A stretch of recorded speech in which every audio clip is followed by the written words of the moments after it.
जिन राज्यों में लोकसभा के चुनाव हुए हैं, वहाँ की परिस्थिति अलग थी। बिहार के संदर्भ में बात करना होगा तो स्वाभाविक रूप से सामूहिक रणनीति बनाई जाएगी। राष्ट्रीय जनता दल ने कोई आरोप नहीं लगाया कि आज भी कांग्रेस मजबूत है, कांग्रेस मजबूत रहेगी। कांग्रेस देश की सबसे पुरानी पार्टी है। हम लोग बिहार में भी गठबंधन के तमाम पार्टी के लोग एकजुट हैं और इंडिया गठबंधन को जिताने के लिए प्रतिबद्ध हैं। सर, आज इंडिया गठबंधन की बैठक होने वाली है दिल्ली में और काफ़ी दिनों बाद बैठक हो रही है। अभी हमारे साथ कांग्रेस के एमएलसी हैं समीर सिंह जी। सर, आज जो बैठक होनी है क्या क्या निर्णय हो सकते हैं? देखिए, अभी सबसे पहले तो चुनावी रणनीति तय करना है। किस राज्य में कौन अगुवा होंगे, किन के देख रेख में सीटों का तालमेल होगा। विभिन्न मुद्दों पर बातचीत होगी। हमारा रैली, संयुक्त रैली कहाँ से शुरुआत की जाएगी, और बिहार में भी रैली होना है इंडिया गठबंधन का। तो एक पूरे देश में इंडिया गठबंधन को मजबूती से माहौल बनाना है उसके पक्ष में। ये तमाम रणनीति बात होगी। और किस राज्य में कौन नेता संचालन करेंगे, ये सब विभिन्न मुद्दे पर बातचीत हो जाएगी। और बिहार के संदर्भ में मुख्य रूप से है कि सीटों का तालमेल। हम समझते हैं कि कांग्रेस का यहाँ बिहार में सकारात्मक रुख है। कांग्रेस पार्टी इंडिया गठबंधन की मजबूती चाहती है, जीत चाहती है। इसलिए अगर राष्ट्रीय जनता दल और जदयू के नेता सार्थक रूप से पहल करेंगे तो हम समझते हैं कि यहाँ पर इंडिया गठबंधन की ज़बरदस्त जीत होगी। क्योंकि जो समीकरण है बिहार में वो इंडिया गठबंधन के पक्ष में है। और भारतीय जनता पार्टी की यहाँ बिल्कुल मजबूत स्थिति नहीं है। वो लोग अन्य राज्यों में जो चुनाव हुए हैं विधानसभा से, उससे उत्साहित जरूर नज़र आ रहे हैं, लेकिन यहाँ की परिस्थिति अलग है। और हम समझते हैं कि बिहार में कैसे चुनाव जीता जाए, इन तमाम मुद्दों पर निकट भविष्य में हम लोग विचार विमर्श करेंगे और सार्थक पहल करेंगे। सर, आप कह रहे हैं कि जिस तरीके से यहाँ पर बीजेपी कमज़ोर है और कांग्रेस या इंडिया गठबंधन मजबूत दिखाई दे रही है, लेकिन जदयू के लोग कह रहे हैं कि जो 5 विधानसभा का जो चुनाव हुआ है उसमें साझा रणनीति नहीं बनाई गई थी, जिसके कारण हम लोग हार गए। तो अब जो है कि साझा रणनीति बनाई जाए, इसको लेके विचार में। देखिए, जिन राज्यों में लोकसभा के चुनाव हुए हैं वहाँ की परिस्थिति अलग थी। वहाँ भारतीय जनता पार्टी और कांग्रेस के बीच आमने सामने की लड़ाई थी। लेकिन बिहार के संदर्भ में बात करना होगा तो स्वाभाविक रूप से सामूहिक रणनीति बनाई जाएगी। अब क्या हुआ नहीं हुआ, राष्ट्रीय जनता दल ने कोई आरोप नहीं लगाया, जदयू ने कोई आरोप नहीं लगाया। राष्ट्रीय जनता दल मतलब लालू प्रसाद यादव जी ने। लालू प्रसाद यादव जी ने चुनाव परिणाम के बाद कहा कि आज भी कांग्रेस मजबूत है, कांग्रेस मजबूत रहेगी, कांग्रेस देश की सबसे पुरानी पार्टी है। उन्होंने समर्थन में बयान दिया। नीतीश कुमार जी ने भी स्पष्ट रूप से कांग्रेस के बारे में कोई भी टिप्पणी नहीं की है। अब कोई आदमी, किसी दल का कोई कार्यकर्ता या नेता कुछ अपनी निजी राय रखता है तो उसको गंभीरता से नहीं लेना चाहिए। हम लोग बिहार में भी गठबंधन के तमाम पार्टी के लोग एकजुट हैं और इंडिया गठबंधन को जिताने के लिए प्रतिबद्ध हैं।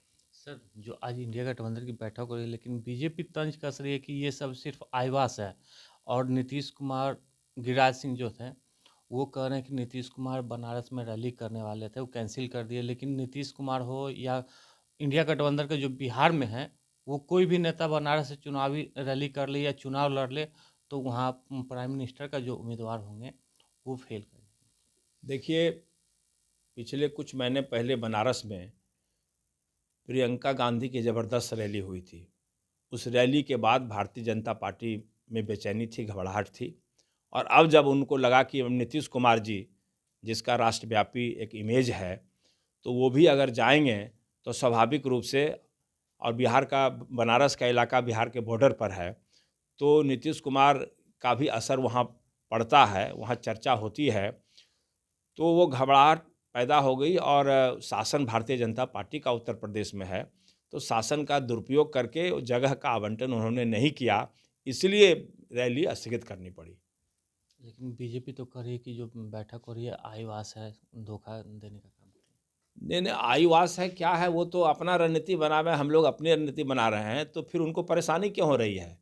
उनको तो इंडिया नाम से भी परेशानी हो गई थी। जब कुछ हम लोग हैं ही नहीं, तो उनको परेशानी क्यों हो रही है? चुपचाप रहें, दिन भर तो इंडिया गठबंधन, कांग्रेस के खिलाफ ही बोलते रहते हैं।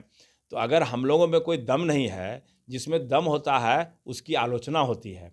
इसीलिए अगर हम में दम नहीं होता, तो नोटिस नहीं लेते।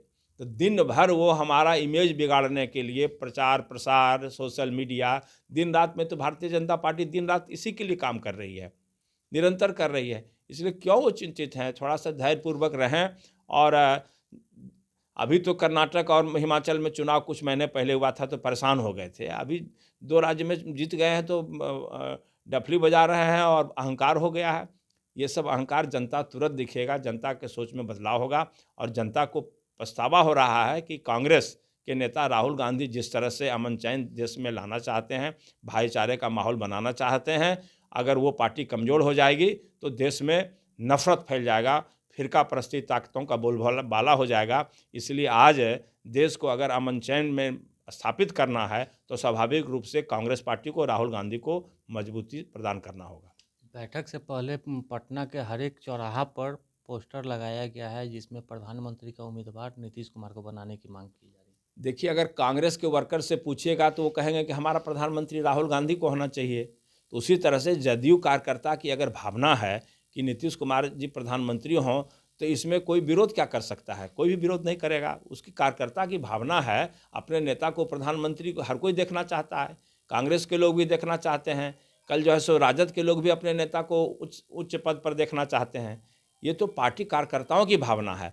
लेकिन जब हम लोग फैसला लेंगे प्रधानमंत्री पद का, तो इंडिया गठबंधन के तमाम नेता आपस में विमर्श करके होंगे। वो परिस्थिति अभी नहीं है। न नीतीश बाबू ने दावा किया है, न राहुल जी ने दावा किया है, न लालू जी ने दावा किया है, या अन्य गठबंधन के नेताओं ने दावा किया है। अभी कोई नेता प्रधानमंत्री के लिए दावेदार नहीं है। दावा तब होगा जब चुनाव हो जाएगा। हमारी हर कोई देखना चाहता है, कांग्रेस के लोग भी देखना चाहते हैं। कल जो है सो राजद के लोग भी अपने नेता को उच्च उच्च पद पर देखना चाहते हैं। ये तो पार्टी कार्यकर्ताओं की भावना है। लेकिन जब हम लोग फैसला लेंगे प्रधानमंत्री पद का, तो इंडिया गठबंधन के तमाम नेता आपस में विमर्श करके होंगे। वो परिस्थिति अभी नहीं है। न नीतीश बाबू ने दावा किया है, न राहुल जी ने दावा किया है, न लालू जी ने दावा किया है, या अन्य गठबंधन के नेताओं ने दावा किया है। अभी कोई नेता प्रधानमंत्री के लिए दावेदार नहीं है। दावा तब होगा जब चुनाव हो जाएगा, हमारी स्थिति सरकार बनाने लायक हो जाएगी। तो देखिए, ये एमएलसी थे समीर सिंह, इन्होंने साफ तौर पे कहा कि आज बैठक में रणनीति को लेकर चर्चाएं होगी, लेकिन अभी कौन पीएम उम्मीदवार होगा, इस पर विचार किया जाएगा। आलोक कुमार, 10 न्यूज़, पटना।